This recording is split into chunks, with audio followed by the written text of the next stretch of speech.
The emergency sirens wailed across Outpost Hellion 7, their piercing shriek cutting through the thin atmosphere of the mining colony. Marjorie looked up from her console, fingers still dancing across the holographic interface as she tracked the seismic readings. "Contact, Sector 7, shouted Commander Verix, his katana's plates rattling with barely controlled panic. The Krolix officer's compound eyes reflected the red warning lights that bathed the command center. "All personnel, evacuate to the inner sanctum."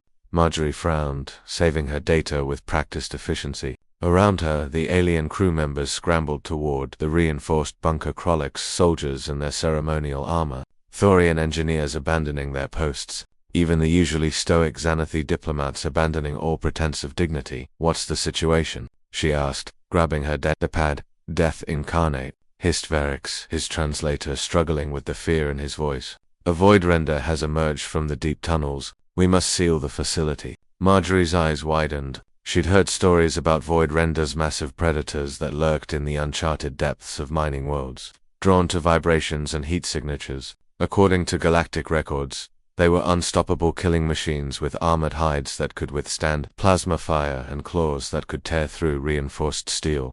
The ground trembled, dust cascaded from the ceiling panels.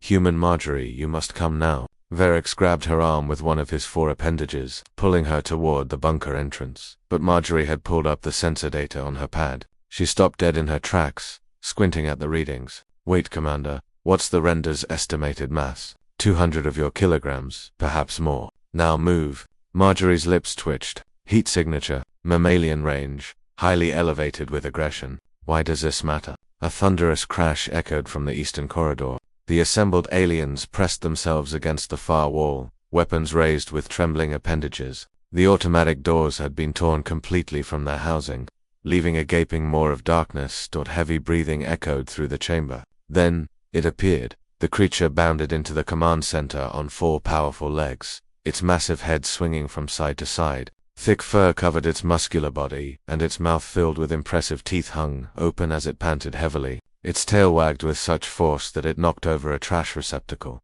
"Fire!" screamed Verix, WAIT. Marjorie's voice cut through the chaos with surprising authority. She stepped forward, directly into the line of fire, and the alien's weapons drooped in confusion. The beast locked eyes with her. It froze. Ears perked forward. Marjorie knelt down, her face breaking into the widest smile Verix had ever seen on a human. She opened her arms. "Who's a good boy?" She cooed in that peculiar high-pitched tone humans use for small creatures. "Who's a good boy lost in the scary tunnels?" The void render let out a sound that made every alien in the room flinch, a deep, booming bark that rattled the equipment. Then it charged Verix, prepared to witness the gruesome death of his human colleague, already composing the incident report in his mind. Instead, the massive creature tackled Marjorie to the ground and proceeded to enthusiastically lick her face with a tongue the size of a dinner plate. Marjorie actually laughed as the beast's tail created a windstorm behind it. "Oh, you're just a big sweetie, aren't you?" She scratched behind the creature's ears, which caused one of its hind legs to kick rhythmically against the floor.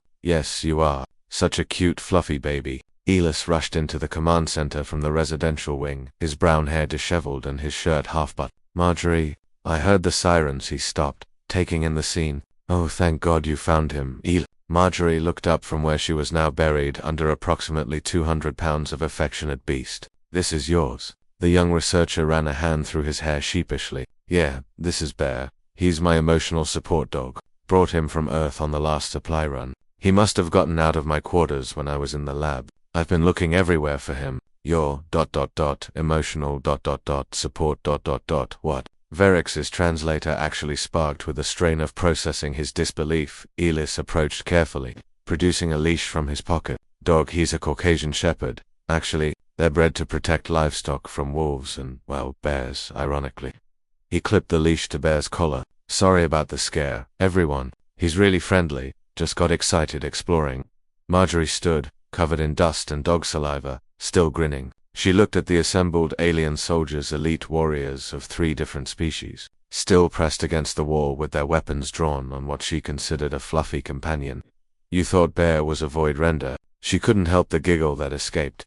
Commander Verix's plates rattled with what might have been indignation. "Your Earth creatures are classified as Deathworld fauna. The preliminary report stated that dogs descended from apex predators." Elis interrupted. now rubbing Bear's belly as the massive dog rolled over. But we domesticated them like 15,000 years ago. They're family now. A Thurian engineer finally lowered his weapon, his trunk-like appendage quivering. Let me understand this correctly. You humans took an apex predator from your death world and made it love you, for companionship. Well, yeah, Marjorie said, as if it were the most obvious thing in the galaxy. She turned back to Bear, her voice shifting back to that inexplicable high pitch. Because you're just the cutest fluffy waffy murder machine, aren't you? Yes, you are. Bear's tail wagged harder, nearly taking out a junior officer who hadn't moved far enough away.